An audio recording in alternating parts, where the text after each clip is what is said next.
Hello and welcome all my beautiful vibrant souls to this week's Astrocast, looking at the upcoming week ahead. This will cover the week of May, excuse me, May 12th through May 18th, 2024. I want to say a very happy Mother's Day to everybody celebrating, and for all of those who this day is difficult for, my heart is with you. Much love to all of you guys, okay? So welcome back to all my old friends, but for all my new friends, a warm hello. I would like to give a brief rundown of how astrocasting works, so we're all starting on the same page here. As you can see, we have this circular board that's divided up into 12 segments, and these represent the 12 houses of the zodiac and their natural areas of rulership. So keep in mind, these are talking about the natural houses of the zodiac, but the way this plays out for you might be different a little bit depending on the circumstances of your life journey as well as your personal astrology. If you are looking for an astrocast for yourself for the upcoming, week, month, quarter, 6 months ahead, whatever it might be, please feel free to check out my offerings on my shop link down below, and then also feel free to request a custom so that way we can utilize your personal astrology. So 12 houses of the zodiac and their natural areas of rulership. What I do is I reach into our jar of teeny tiny little tarot cards. Like, look at this little Judgment. He's so cute. He's saying big things, but he's saying it in a small way. So I reach in blindly, grab some cards, cast them onto the board, and interpret the energy of the cards in correspondence to the area of life that, I interpret the energy of the cards in the area of life that corresponds to the house it lands in. So with that, let's get started. I hope that your previous week was delightful and fabulous. Okay, Spirit's wanting those two to kind of go together. So I hope that, I'm not looking right now, so I think that was roughly, okay, they're saying stop. That was roughly on point. Okay, that's pretty close. So let's see what we have. Bordering the first and second house, we have the Knight of Cups. In the 12th house, we have the Devil. Okay, that's going to be a heavy hitter this week. In the 7th house, we have the Seven of Cups. And in the 9th house, we have Judgment in reverse. Okay, hang on. I'm trying to pick it up and show you guys, but it's just not wanting to cooperate. Okay, you guys can see what I'm doing. I can't seem to pick it up, but there it is. Okay, there you go. Okay, this is a week of reckoning, and I need you guys to know that for many of you. For some, this will be internal. I feel all of these energies are heavily interconnected. That's not always the case. Sometimes there's some kind of, some unrelated energy shifts. Nope, for you guys, absolutely not. You have a karmic cycle in relationships that has tested you, that has tested your sense of self, your ability to balance yourself with, because the 1st and 7th houses, what this oppositional energy on the wheel of the zodiac talks about is being able to negotiate a healthy relationship to self versus a healthy relationship to others. And this has been a cycle that you guys have been working on. This is going to be especially strong if you have Aries or Libra placements, or if you have a lot of placements in your 1st or 7th house.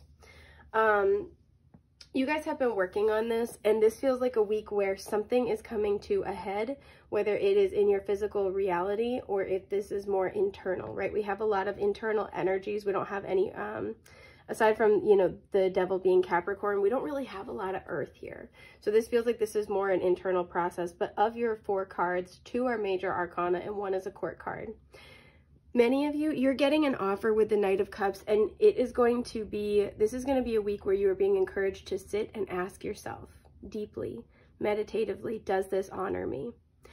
The Knight of Cups is bordering the 1st and 2nd house. So the 1st house is the house of the self, right? And the 2nd house really talks about, so in the wheel of the zodiac, the 1st house is the undifferentiated self, right? It's just us. We are everything. Everything is us. It's the eternal id. But the 2nd house talks about where we start to differentiate ourselves from our main caregiver. And that's why the 2nd house deals with, yes, at an external level, our possessions, our jobs, our finances, right? It's the things that we find security in, we value. But at a more internal level, it's just in general what we value. It's also how we value ourselves, how other people value us. So something that the 2nd house can kind of talk about is it talks about those comfort zones that we like to hold on to, because we, you know, because it gives us a sense of stability in some form or fashion. And many of us at some point in our lives, just depending on what's in your second house, how it's aspected, etc., are going to go on a quest to figure out how to navigate the energies of our second house in a healthy fashion, right? That's got to come up for many of us. So you have an offer coming in with the Knight of Cups here. This could be from a water sign, Cancer, Scorpio, Pisces. You have an offer coming in. I feel for many of you, this is someone or something you've already dealt with. This is not new. And the question has always been with this person, because the Knight of Cups can have kind of a dreamy, illusionary energy, as does the Seven of Cups. And so there is a sense here of, for many of you, there is, with whatever this person or the situation is, there is this question in your mind, right? There's a lack of clarity, I feel like, with the Seven of Cups. There is this sense where there's a lot of like genuine emotion, genuine appreciation, genuine affection, but this person sometimes lacks stability within themselves. Even if this is a job offer, this is like, maybe it sounds great, but it never fully materializes, or the job is, you know, you love the work, but the infrastructure is so, I don't know, I'm getting the word tedious, is like so bad, it's always teetering on the edge of destruction, right? It's like, if this were stable, this would be great, but I've never seen it come across as stable. So a lot of you are getting some type of offer, opportunity, or conversation about moving something forward into more stability. And many of you, with the Seven of Cups being its opposite, are going to need to question, does this honor me? Does this value me, right? The seventh house, so the first house is always beset by your ascendant, right? Your rising sign is always the cusp line for your first house.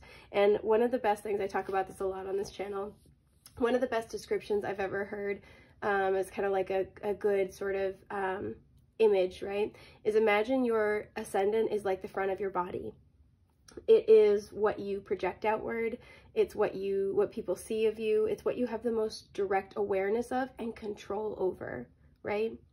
And so it's opposite. The descendant, which always marks, it's a cusp line for your seventh house, speaks almost kind of like it's the back of your body, right? You're aware of it. It's there. You have some agency and control over it, but generally speaking, the only way that you fully can work with your descendant energy is some type of mirror, right? It's kind of like when you have the back of your body and you're asking a friend, like, is my hair okay? Do I have anything on me? Did I sit in anything? Like, you're having to look in the mirror because you can't really see all of it clearly, right?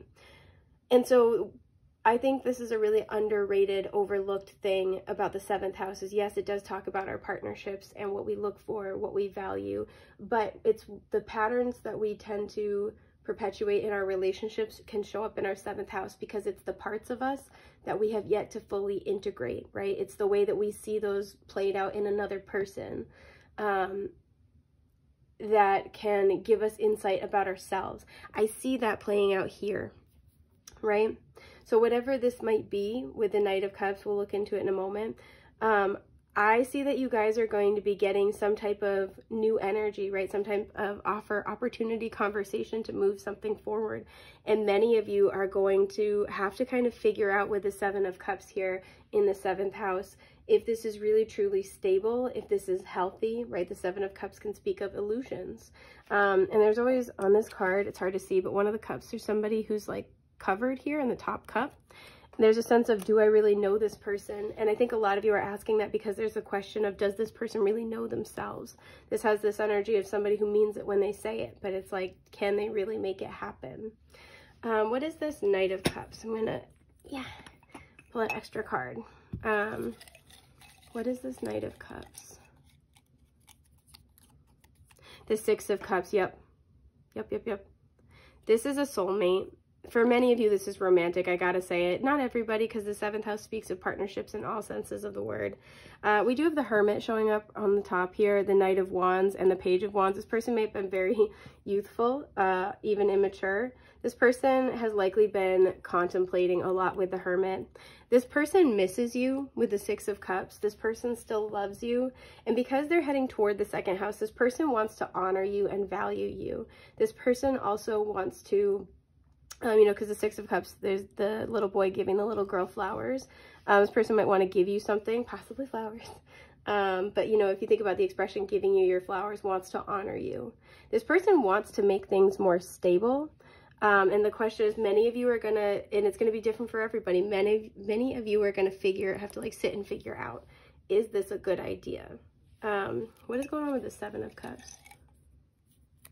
Yeah, the Hermit. A lot of you guys are going to have to sit. Don't be afraid to like wait a little bit on a response, right? Like give it time, let it marinate. Some of you might be Virgos. Yeah,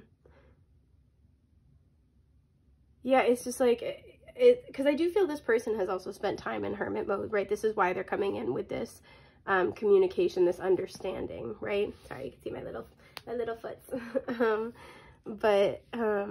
This is why they're coming in with this understanding. We have that Ten of Wands showing up here, right? So they've really had to kind of go through a lot, particularly if they've been like just like going through things in their own life. If you guys have been separated, they want to talk to you about this, because what this has shown them is how much they like Six of Cups, right? And the Knight of Cups, they love you. And the Six of Cups is kind of, that's a special bond, right? That's a past life bond. We see that with Judgment as well.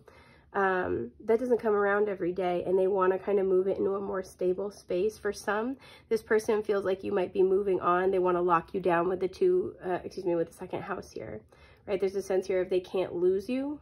For some, they're just waking up to this information in general.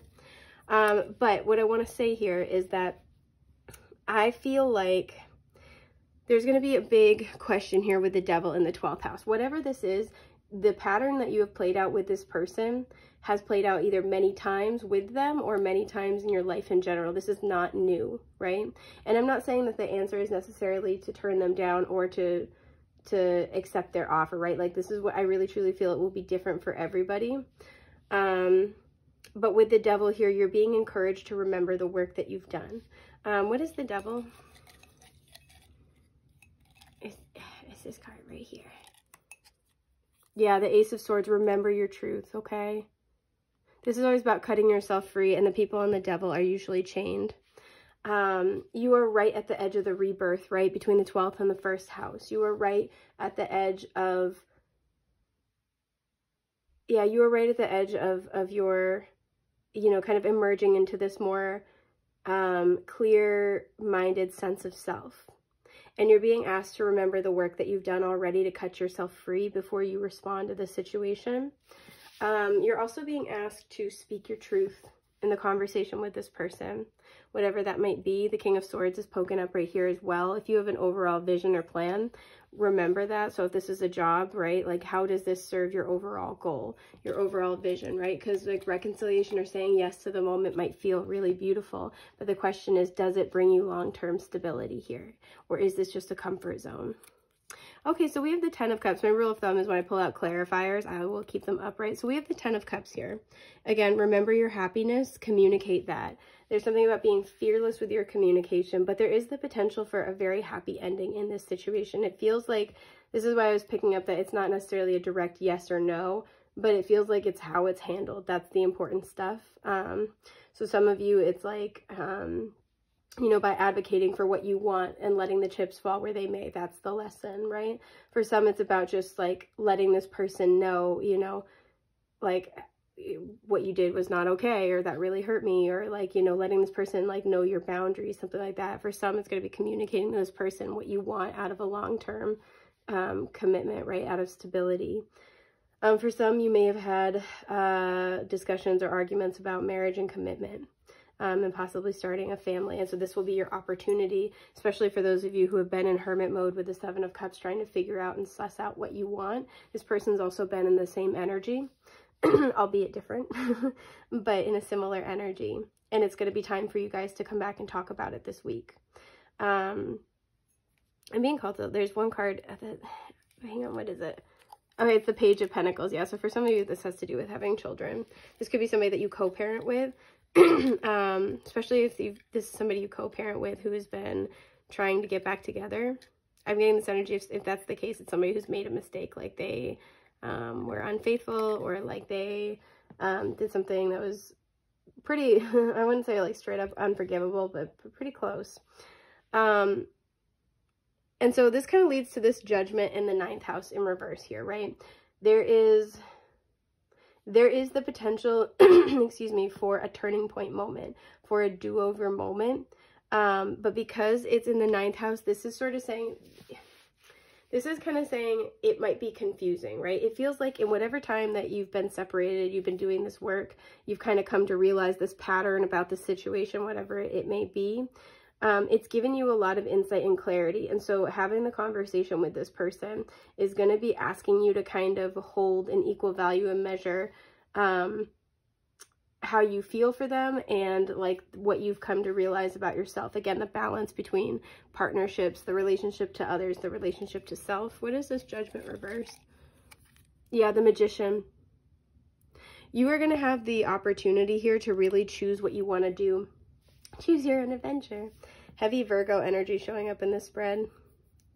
You are going to have the opportunity to make whatever you want to make happen out of this. So this is why you're being encouraged to really stop and think about what you want from this person, from this situation. I did see the sun poking out on the top here. So there is happiness to be had. Is this card?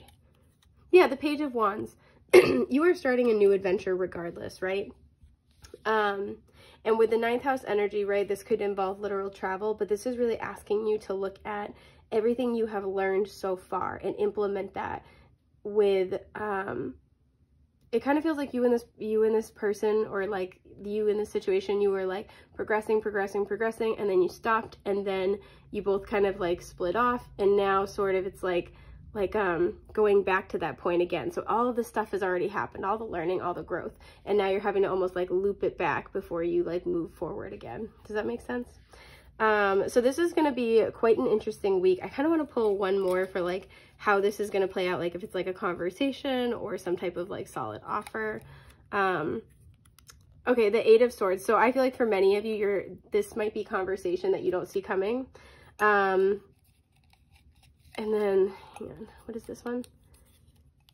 Okay, yeah, Temperance. For some of you, this is going to be something where you've been trying to figure this out. You've been trying to like work out like what's happening here. And it's just you're going to come to an understanding. I feel for many, this is somebody kind of coming in and being like, can we talk, right? Somebody might make an offer, and it's meant to be like a peace offering with Temperance. But with the 8 of Swords, it's like, what's your deal? What's your, especially if this is somebody who's thrived off of not really communicating directly.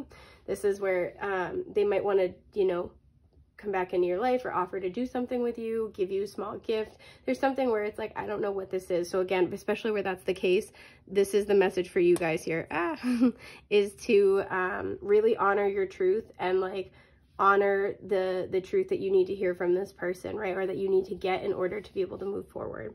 So that's what I see for your week ahead. I hope this has been helpful. I hope you guys have a really blessed, beautiful week, and I will see you next time. Take care. Bye.